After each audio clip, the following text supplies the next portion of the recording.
everyone, I'm Cassidy Jensen, a licensed professional counselor. And I'm Grace Allspaw, a licensed marriage and family therapist. And we are both owners of our own therapy practices and passionate about the world of therapy.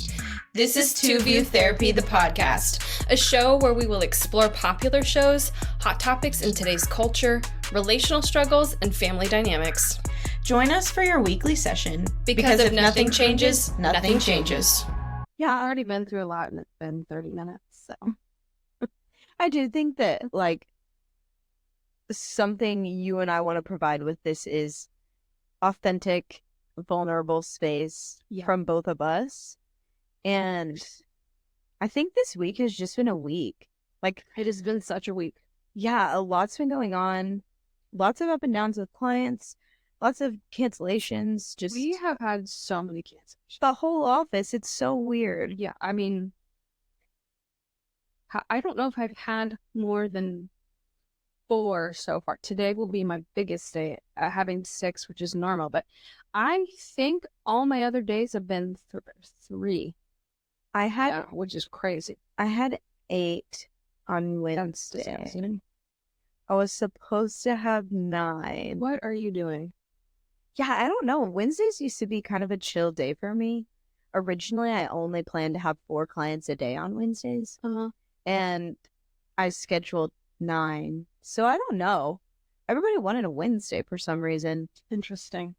Which I said to a client. He came in. He always asks how I am. Which is so funny because that's not why we're here. You know? So it's like, he's like, you have a busy day today? It's like, yeah, I have 9 clients today. He's like, wow, that's awesome. What was my point in telling you this? That's where I'm at right now. Talk to him about it? He said, I thought Wednesdays were your slow day. So when we were scheduling, he was like, I can really do any day. Yeah. Like, you tell me what works best for you. And I was like, Wednesdays are pretty slow. So then when I told him I had 9, he was like, wait, you said Wednesdays were your slow day. And I was like, yeah, I don't know. He used to be. Apparently not. My Fridays end up getting quite... I don't know what about Fridays. Everybody loves them. I refuse Fridays. I refuse Mondays. See? Opposites. Yeah. On Monday, I'd rather, get it going, I think, than, Fridays I'm done and want to just, lay at the pool or, hang out with a friend or something. You know? No, I mean, you're here, but nobody else has been in this office. So I just feel like I can just bebop around and do my thing. Well, and especially today, my dad's out of town, so he won't be in the office. Yep. He's probably have one other person in here. Maybe. That'll be it. Well, as we dive in today, I think we were just kind of authentic and vulnerable here at the beginning, which lays a nice platform for this episode that's could be pretty intense for some. Heavy, yes. Yeah. As you guys can see on the title, today we're going to talk about the best-selling novel and now movie by Colleen Hoover, It Ends With Us. We just kind of want to give a warning here at the beginning. This movie is what we're going to break down, not the book. It is surrounding domestic violence. And so for anybody out there who's experiencing that or has experienced that in the past, we will have some resources in the show notes for you. If that's something that would be beneficial for you, go ahead and grab that. I think too, staying mindful, if this is bringing up, some intensity for you, if you need to shut it off and wait, or, maybe we'll just catch you in the next episode. That's perfectly fine. Respect and appreciate and listen to your body. Yeah. Check in with yourself. Is this too much? Would this be helpful? To listen to for your own processing. Also, this is a spoiler.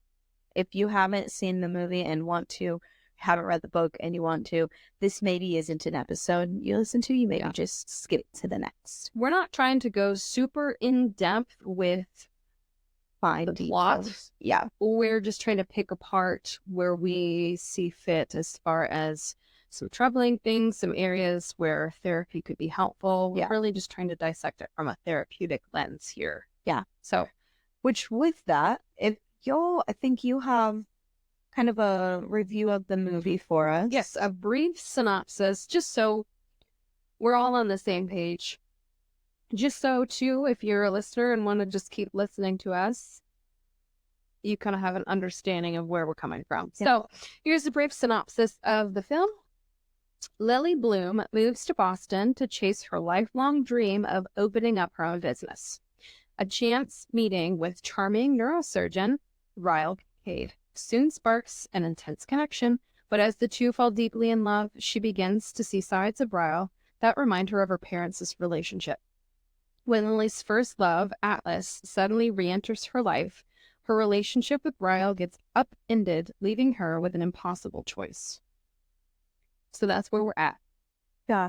So we're trying to tastefully and systematically break this down. So I think chronologically is our best bet. That's kind of what we discussed. Yeah. I think would make the most sense. Yeah. So if we start here with like the subtleness of abuse, it can just come out of nowhere in a sense of often these relationships, there's a lot of excitement and it's fun and they're having a great time together, whatever that looks like. Yes. Mm-hmm. And then it's this gradual increase of conflict or emotional abuse, verbal abuse, physical abuse, which I have the wheel of power control. Yes, it isn't the wheel of power. But this will also be linked in the show notes because I think it's just a helpful example of what this might look like. Yeah. So there's 8 sections to the wheel of power and control. Mm-hmm. I'll just start and kind of give just a brief intro to each. Yeah, because I'm not as familiar with this as you are. Okay. I have utilized the wheel of power and control quite a bit in my work as a therapist. I remember when I first saw this, I was like, oh my gosh, this would be so helpful for a number of my clients. I had one client that went through significant abuse, near death on a few occasions. And so working with them was really eye-opening for me. This didn't start out violent. And I don't know if this is the correct term, but it's almost like we're carefully groomed. So it is more of a surprise. It again, that slow build up, or I don't want to use manipulated, but that narrative that the victim is kind of told over and over. We're second guessing ourselves. We're questioning, like, maybe it wasn't. Yeah. Oh yeah. It wasn't that bad. Yeah. Well, and even I'm cautious to use this term, 2 terms. Mm-hmm. One, gaslighting. I think our society has taken that word and maybe doesn't use have an episode on jargon that's now just therapy terms that could be good but are used against. Too much. Yeah. Not quite correctly. Yeah. Yeah. Which I think there's some gaslighting tendencies in some of the abuse. And I also think potentially there's some love bombing of... I like love bombing better, I think. Yeah. Yeah. All right. An overabundance of, you're amazing, you're great, I love you. Yes. Mm-hmm. You'll see in this movie, he says to her at some point, I just want to meet the mother of the woman I love. And that's how he says I love you to her. And so it's like, oh. Well, of course, yeah. I mean, it's difficult meeting any parent. So what a guy if he's coming at meeting her mom like that. Yeah. All right. Here's the 8 sections of power and control. Emotional abuse. So it'd be lying, calling inappropriate names, that kind of thing. Economic abuse, threatening to report different things. Okay, hold on. This isn't the one I want. Oh, okay. Here's the one I want. Oh, sorry. Take 2. That one was about immigration. I didn't realize that was okay, sorry. Take 2, everyone. Just ignore that unless you're dealing with immigration stuff. Okay. Using imitation, so making them afraid by using looks, actions, gestures. So that could be like smashing things, abusing pets, displaying weapons, that kind of thing. one pause. Sorry. No, you're fine. Why don't you explain this, and then let's see how many of these were in the movie. Perfect. Works for me. Cool. Using emotional abuse, so putting someone down, making them feel bad. That could even be like tearing them down about their body, how they look physically, that kind of stuff. Humiliation, playing games, that kind of stuff. Using isolation, controlling what they do, who they see, who they talk to, even like what they read, how much time they spend outside. Really It's controlling intense. all aspects here. Yes. Minimizing, denying, and blaming. So making light of the abuse and not taking her concerns about it seriously. Saying it didn't happen, which is where that like gaslight comes in.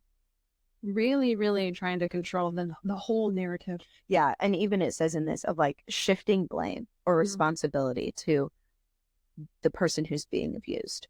Yeah. So, well, that's where it gets complicated and confusing for the victim. Yes. Using children, so making them feel guilty about the children, using the children to relay messages, threatening to take children away, that kind of stuff. Using male privilege, so treating her like a servant, making all big decisions, acting as if they're the master of their home, that kind of stuff. And also being really specific about like defining women's roles and men's roles. Of if we looked back in our culture, gender norms, like women used to be in the home taking care of the kids. That would really be emphasized here of like, I'm the man of the house. I financially take care of things. On this next one is like, are trad wives put in this? No, how that's like Trad wives? Trad wives? That thing's trending? These traditional wives? Oh, yeah. Sorry, now that you say that. Yes. Yeah. Okay, 2 more. Using economic abuse, preventing her from getting or keeping a job, making her ask for money, so like giving her an allowance, which that word drives me crazy with couples. I'm like, allowance? This is an adult. Like, anyways. Okay, using coercion and threats, so making and or carrying out threats to do something to hurt her, threatening to leave, commit suicide, report her to welfare, making them do illegal things, which I want to point out it has on here using male privilege, but I believe all of this could be translated to women abusing men. Yeah. Vice versa. It goes both ways. Yeah. So as you hear all of those, any of them pop out of like, yeah, that happened in this film? I think there was something about breaking something. Yeah. So a point that you and I, so we saw the movie together, we rode together, we drove home together, so we really kind of hashed out a lot of details. I think we've had to really narrow down our focus here because there were a lot of things. But the movie starts off with Lily's sitting on the edge on the rooftop balcony situation, and Riles pops out and like kicks a chair and is angry, yelling, swearing, something. Yeah. So I think that was the artistic spin to start showing you like there were some tendencies, or he struggled with regulating when super angry. Yep. And that was our first little glimpse. Yep. But there's several moments throughout the movie that he is breaking something, or something is broken. Yeah. And it's usually due to aggression. Yeah. Well, and even it's interesting. He's in that first scene with them together, he's not breaking. He's kicking the chair, getting all angry, and then he notices her, and she's sitting on the ledge of this tall building, and he's like, "Please come down. You're scaring me." And so really quickly he makes this change, of really angry to, "Hey, I'm worried about you," rather than. That's a good point too. Yeah. Yes. We never see him regulate. And it's really one or the other. Yes. Extreme elation or extreme upset and anger. Well, you see like 0 to 100 and then 100 to 0. Yes. There's no in between. Yeah. Which is a lot.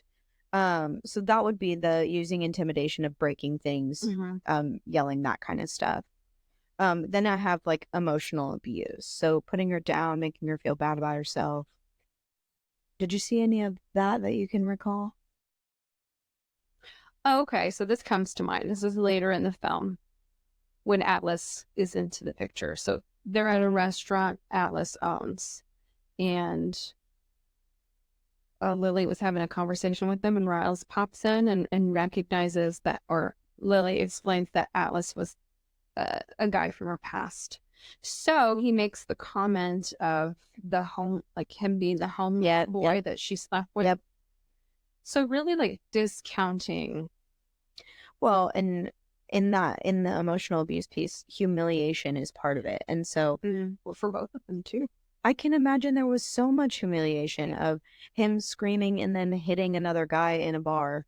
Right, because not only restaurant. was they're talking, I think they break some stuff off the walls. Yep. There is fighting, Yep. punching each other. Yep. They're both going at it. Yep.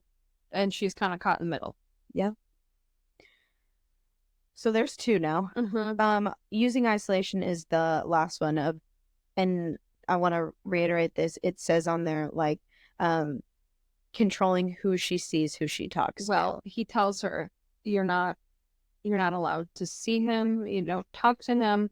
The Atlas is observant, and though it has been a decade plus since he's seen her, he recognizes that she could perhaps be abused now. So he casually slips his number in between her phone case. And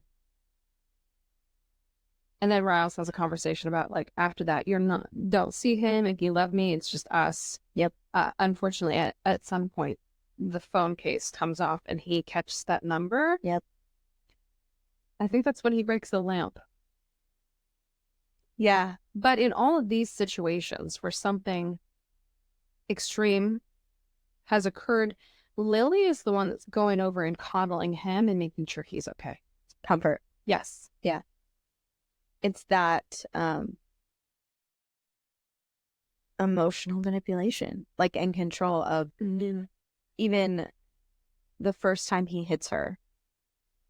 It, like, kind of plays off as an accident because the oven's involved. There's that kind of thing. And as a viewer, we're not quite sure. And I think that goes to tell you it's early on in the relationship, and maybe Lily's caught off guard and uncertain too. I think that's what they're wanting you to see. Like, was this an accident? What's happening really here? Happened? I don't. Maybe I'm suspecting it, but I don't know yet. Yes, but she's hurt. Regardless of how it happens, right? She's hurt. She gets a black eye. But then he gets hurt, and she's completely ignoring her own needs. And we see a pattern of this. There's a time he picks her up from, I think this is the day after, he picks her up from her shop and says, "Oh, how's your day?" And she quickly spouts off something and says, like, "Oh my gosh, like, enough about me. Today was your big day with your surgery and your hand hurt." Yes. How did that go? Yes. Yeah. There's so many, I think the word I want to use is, like, nuances. Just, like, I don't know. Anyways. Okay. The next one is minimizing, denying, blaming. And the thing that stands out to me in this section is saying she caused it. So when you look at each moment where it's not quite sure if there's abuse or, like, what is happening, of the oven situation where she gets hit, he says, like, I don't even remember the exact words, but in that, I take it as he kind of blames her of, like, you were in the way, I was trying to do this, whatever. Think back to, there's a moment when, was she trying to run away and go down the stairs? Yes. So she's trying to run down the stairs. He pushes her. She passes out. When she wakes up, he said, "Oh, you fell down the stairs." Yes. And I saved you, actually. Yes. I've stitched your head up. Yeah. Like, I made it better. It's very much, this is on you, but I'm the savior. Yes. Yeah. Okay, next section, using children. I think this would be my perspective. That yes, he does, but not in the way that this exactly says. Explore that. Because, well, my thoughts on that is because she finds out she's pregnant after a really significant abuse interaction. She leaves, is at the hospital figuring all that out, finds out she's pregnant. At some point, she tells him she's pregnant. They're setting up the crib. He says to her, "Come home. Like, we're meant to be together. We should all be together. Yes. So it's that like, we're going to have a baby together. We need to be, You can come home. here's my thought. We need to be this shiny thing on the outside. Yep. As you know, Perfectly. surgeon, let's look good. Yep. Let's unite. Yep. It's a better image. Which we see that too with Lily when she was a kid, her dad being the mayor. Right. He's well known. He's well liked. Dad abuses mom very physically. Yeah. Yeah. And like And neighbors. she's there to witness. Yeah. I think that also goes into kind of exploring Lily's past. She also witnesses abuse with Atlas because he was caught in the home and dad beat him to a pulp where law enforcement and an ambulance are called because he is close to death. Yeah. Which I think you and I talked, like, obviously this is fictional, right? Mhm. But in some ways it's not. Yeah. And that why was there no action taken? And maybe it goes into more detail in the book. Maybe, yeah. I feel like the movie just glimpses at things, and I had a lot of questions. Yeah, well then like it seems like after that Atlas disappears. Right, where did he go? The timeline and ages did throw me some around this. Like, what was the time frame? Like, after she has the assault and is in the hospital and pregnant, we don't see Riles for a while, and there's gaps of time that I didn't quite have a grasp on. Yeah. That's fair. Anyway, yeah, nothing happens to her dad. It's never mentioned. Yeah, and like I would assume law enforcement would be there, yeah, asking what the hell happened. which then also makes me think this is a minor. Mm-hmm. I think. I thought he was 16, 17. Yes. Yeah. So abuse of a minor. Yeah. And I don't know. I think I struggle as a therapist with domestic violence because once they reach a certain age, we can't do anything about it unless there's a kid involved. Right. The only thing we can do is really talk this through and see if they're wanting to do anything on their own behalf. I mean, provide a safe space for them to, and I even think there is a lot of women and men out there who are being abused, who do not have the option to go to therapy based on, I mean, insurance that would maybe indicate to their partner they were going, money, they would have to have that if there was financial abuse. How do they know? Think of, in some instances, being a stay-at-home parent and you're with the kids. When are you going to leave to go to therapy? Yeah. Yeah. You're not? No. Oh, all right. A few more sections here. The next one is using no privilege. So like making big decisions, kind of defining gender roles, and kind of being the master of the home. I don't see that with Riles and their dynamic. He's very excited. Lily has her own floral shop that she created from scratch and built this whole thing up, and he has been pretty supportive of it. Yeah. Yeah. I agree with you. I don't see it in that way. The only thing is what we just talked about of like image of him being a neurosurgeon. Like he is a big hot shot. He's important. Yes. And so I don't know that I see it as that. I see it more so of image. Like not necessarily that he's a man, just as image. Yes. And I think image will expand on that a little bit more, especially when it comes to her mom. Image and power dynamics definitely pop up frequently. Yep. Using economic abuse. So I don't see this necessarily either because she has her own business.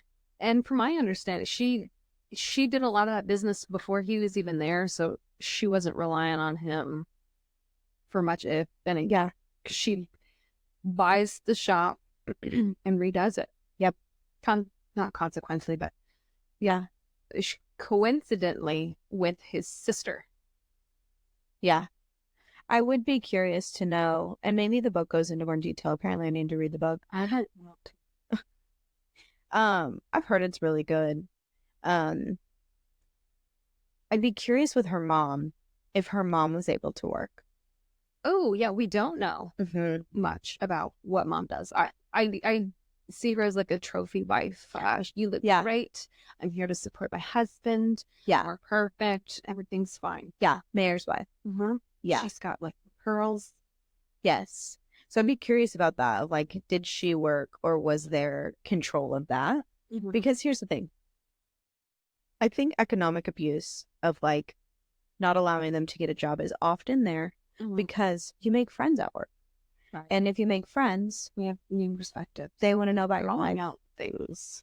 Yes. So that's scary. Mm-hmm. What if someone knows? Or what if she tells someone or Yeah. X, Y, Z? Okay, last one. Using coercion and threats. Threatening to commit suicide, leave her. That kind of stuff. I don't know if I necessarily see it. Threatening to leave. What stands out in my mind? So Lily's shop gets like the top 10 shops, flower shops in Boston. And it's in a magazine. And she's so excited about it because it's exciting. Yes. As hell. Yeah. And so there's a column and a little insert about her floral shop.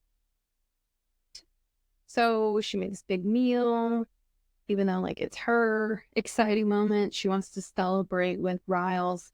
And he comes home and Coyley's like, oh, did you see this? And of course we're like, yeah, we did. Exciting. Yeah. Woo.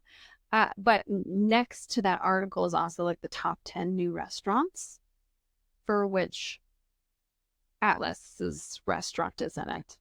Which the name of the restaurant, I wish I remembered. Roots. Okay, yeah. Which was connected to her. Yes. Yes. Which he already knew the answer. He knows the answers to these things. Yeah. Lily's got a tattoo and he's asked her many times. He has probing questions already knowing the answer because he's wanting to catch her up in something. But she doesn't understand the intent behind it, what he's trying to say. Yeah. So he wants her to read the article about Atlas. Out loud. Yes. Because there's a mention of Lily in it, which this is kind of what throws me. She's allowed to have a past. We all have pasts. He doesn't accept her past. Yeah. When they met, he was not a relationship guy and clearly had his own past. Yeah. Of multiple and plentiful of women. So this is something in high school, but he is almost blaming her for having a mention from somebody she hasn't really talked to for a decade. Mm-hmm. I do vaguely have a memory in my mind, and maybe I'm wrong. Maybe you can have some clarity for me. At some point, they're fighting about her having a past with Atlas, and maybe it's when he tells her like anybody but her or anybody but him. That like he threatens to leave and she's like, no, please stay, like don't go anywhere. I don't remember that, but I do remember him saying like it could literally be anybody but him, and I'd be willing to bet when it would be anybody next, like it still would set him off. Oh, absolutely. Yeah, it's just another way to control the scenario. Yeah. So, I mean, in all of this, there's at least 6 areas in this power and control. Out of the 8. That are heavily there. And I even think that 7 are. I think the coercion and threats is there. I just don't... Subtle. And maybe we just didn't pick up on it enough. Yes. And probably, if we read the book or looked at the movie with a fine-tooth comb, there's probably economic abuse in some way. I mean, he's wealthy. They move into his apartment. Yeah. Like, I always wondered, the movie made it seem like she kept her apartment because she goes back to it when she's pregnant and decided to spend some time away from him. She's in a different place. I don't know what place that is. Yeah. How did she find those resources? Was it her own place and she's been floating it? I'd just be curious that her experience being single and pregnant and what that looked like and how she went about that. Yeah. And then mom was semi-helpful, but not a lot. Well, at the beginning, she tells her, if I had your job, like I'd kill to have your job or whatever. And it was the job she quit to open up this flower shop. Mom, from the get-go, and I wonder if that goes back to image. It's not gonna work out. You're leaving. You represent his family. Stability. Yeah. Yeah. I don't want you to be a failure. Yeah. Wouldn't want you to struggle. Mm-hmm. Which is interesting. Mom has so many opinions, and even Yeah, she does. you see, like, if you can read the room, if you have the like social awareness, some interpersonal awareness, as the mom, you would be able to see that your daughter's annoyed. As the mom's like, hey, have you thought of anything to say at the funeral? 5 nice things. And she's like, she says it's not a grocery list. Like, it's not just something you can whip up and put together. I think that goes to show you like the tone deafness, or like regardless of the circumstances, just come up with like, it doesn't really have to count. Just come up with like some pleasantries. Not that they necessarily have to really be him. Honest. Yes, honest. There we go. Yeah. So the movie starts out with the death of her father. Yeah.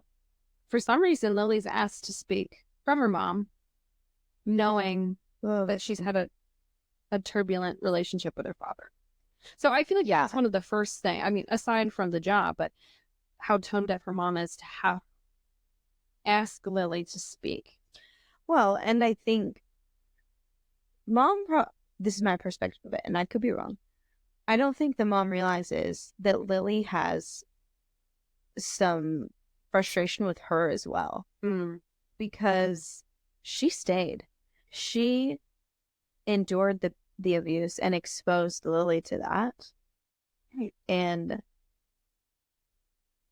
I think probably for Lily, it's hard to understand why her mom would stay, which we can't ever get into someone's mind and fully understand why they stay in whatever situation. Yes. But I do find it interesting. Lily finally does say to her mom, like, why? Why did you stay? Yes, which I think part of the issue with that whole family dynamic is they never spoke about it. Everything is so hush-hush. Yes. And we're just put on a mask or put on a smile. It's fine. We're good. Perfect family. Yeah. Yes. And there's danger in not speaking. I think it's why part of what we do is so powerful, is that it gives people a place to speak and say what they need to. And in this family dynamic, there wasn't that until her dad had passed and now she's pregnant, and her mom's helping her prepare for that and says to her, why did you stay? And the mom just replies so simply, I loved him. Like, right. Okay, but like, and mom lacks to see the full picture. Yeah. Mom lacks to recognize, though she's taking the abuse, how that might still affect Lily. Lily has to witness this. Lily has to be on edge as far as how her dad's gonna be when he gets home. Yeah, it's a very unpredictable world. There we go. Yes, unpredictability. And growing up in an unpredictable home, at some point we'll talk about it, creates attachment wounds and confusion of who you are as a person. What can you express, or what can you do, or what can't you do? Because every day looks different. I want to add here, though, throughout this whole journey with Riles, Lily is quite certain and clear as to who she is as a person and what she's looking for in a partner because of her past. Yeah. Riles, we see his character, he's not ever able to really go in depth with himself. Yeah. His past hurts. Yeah. We find out later through his sister, his brother had passed away due to a firearm accident. Yeah. And moral accident. Yeah. And how that continues to impact him. Yeah. He isn't able to dive deeply into himself. And I think he's constantly trying to push that down and dampen it, which is why we have the anger outbursts. Yep. Yep. Which I think, PSA here. Mm-hmm. I know this is a movie, but it's so important to talk about firearm safety. Like, they're not toys. They're not meant to be laying around homes. If you have them, they need to be away from children. Like, all that stuff. And some education with your kids about that. Yes.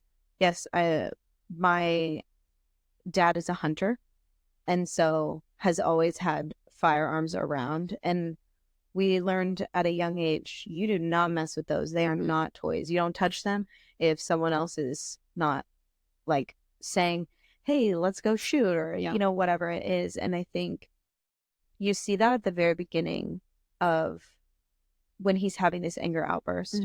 He tries to save the kid in the hospital whose brother accidentally. Similarly. Yeah. Yes. And so, in a sense, you see this trauma response for him. He was the brother who accidentally killed his own brother. And then you see him witness that as an adult, and that reactivity, which, like, no kidding. I mean, absolutely, yes. Totally fair. There is a difference between emotional reactivity and emotional expression. Those are different. And so for him, he doesn't express himself. He is reactive. He's reactive, not expressive. Yes. And Lily is ever so patient and wanting to assist him with that and explore it with him. But we never fully see that. Yeah. So a lot of the time throughout their relationship, they're with friends, they're out in public, they're not really diving deep. It seems more surface level. Yeah. Yeah. It's interesting too, in these circumstances where things get intense between the two of them, you see her, like, kind of getting down and, like, cradling him, and, like, protecting his emotions. And you don't see him doing that for her. He's never nurturing her. No, he's manipulating. I think through the good moments and the bad, he's trying to be the puppet master. Yes. Oh, that's a great term. Puppet master. Speaking in sync. Yeah. I do think that yeah, that's a great term for that. I hadn't even thought about that. Yeah, thank you. Yeah. Which, as we talk about, like, these different subtle moments and the relational dynamics, I think it's important to talk about his sister. Yes, I also wanted to touch base with her. So the sister comes into the picture, just a random looky-loo, wondering what the shop's going to be. Yeah. Asking Lily about it. What's it going to look like? What's it going to be like? What do you, like, this shop hasn't done well in the past, but also kind of like, I'm willing to help you. Yeah. So they become close and great friends. Which I do find it interesting. She says to her, I hate flower shops. And Lily's like, me too. Like, this one, I want to be different. They understand. I don't know. Yes. They quickly become friends. And I think watching their friendship was very sweet. I enjoyed it, yeah. And it was quick, but they had a great time together and supported each other and really loved. They're really close. And then she ends up meeting, what was her friend's name? Anyway, she ends up meeting her brother, which happens to Alyssa. Yeah. I think is her name. Alyssa? I don't know. Riles' sister. So then she ends up meeting Riles, and they have this whole love affair and get married, and everything is kind of quick, and they double date. They do things as a couple. They have a great time. Right. They really enjoy themselves. So Riles' sister is also kind of taken aback and quite shocked as things transpired when she ends up being pregnant and leaving. Which she says to her, if we're backtracking just a second there. Yeah. When the first night Lily and Ryle spent together, she said, like, I don't do hookups, whatever. And he's like, okay. So they went to bed. And the next morning she brings Ryle coffee. Oh, yeah. Esther does. Because they're in the same apartment complex. Yes. And walks in and Lily's there. and says like, this is a terrible idea. Yeah. Like you're not who I envisioned for him. No. And I think she even says to her, like, he's terrible with women. Like, Yes. don't do it. Uh-huh. But then they start double dating. They have a great time It's together. fine. Things are- Everybody's having a great time. Yes. But she says something really powerful after Lily's in the hospital and She's away in her own place. yes, Touches base with his sister. yes, which they work together still. So she says to her, because Lily expresses her experience with him, and the sister says, as his sister, I want you to like fight for it and stay. I think there was some forgiveness in there as well. Yeah. But as your best friend, I'll never speak to you again if you do. Yeah. And back with him. the power in that. I thought that was a very powerful moment. Yes, that scene, I don't know, was just so, like, when you look at family dynamics, oftentimes there's anger and frustration when relationships end. And I worked with an individual a while back who had been severely abused and had ended this relationship, and the last time they'd been together had to call the cops. And her abuser got in trouble briefly, but which is frustrating. A slap on the hand. Yeah. And they had been in each other's lives for years. And the partner's family had become very aggressive to my client and saying horrible things, treating them very poorly, like just a really ugly situation. And I think part of that is protection of your family, but also take a step back and look what your family did to someone else. Like, well, and I think in this movie, the sister, she goes into saying, like, I had no idea. Like, I knew he was bad with women in the sense that, like, goes through them. I had no idea the depths of which this could even go. And then she explores, you know, their history and the brother and all of that. But she didn't think he had any capabilities. And I think that goes to show people don't know. Even close people might not even know. And how much more isolating that could be. Yeah. Well, and who's safe? And even thinking in public, you present one way. So that people think, they look at your image and they say, they're great. They're a fantastic couple. They're wonderful together. They have it all. They have it all. She's got her own shop. She's successful. Yes. And then behind closed doors, there's power and control and abuse and manipulation, gaslighting, love bombing. Yeah. All of it that no one knows about. Her mom, the only person who knew, without her even saying a word, without Alice. Just because of the bond and relationship they built. Yeah. In high school. Yeah. And before we end today, I wanted to briefly kind of touch base on breaking that cycle and where that lied within the movie. You know, I love working with families. You are a family gal. Family gal. And I like looking at generational patterns.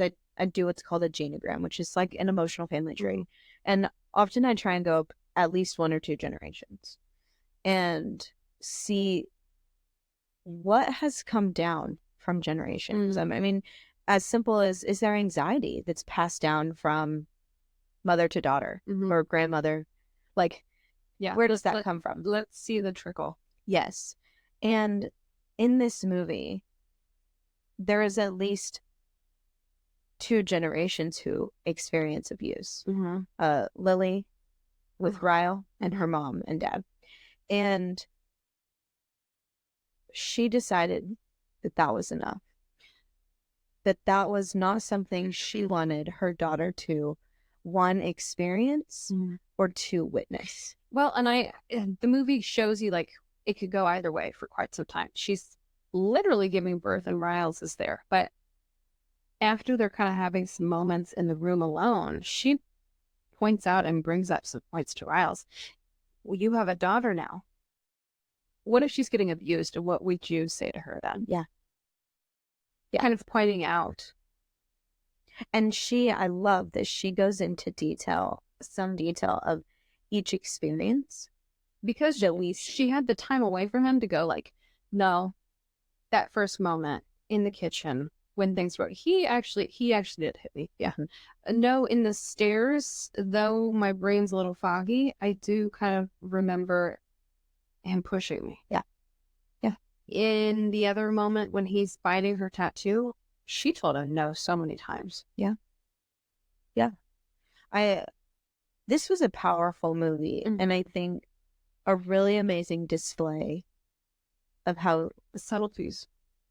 How subtle, how easy it is to continue on a generational pattern, and how much work it is to challenge that and to create change. Yeah. And I think that makes us into. It does. Yeah. If nothing changes, nothing changes.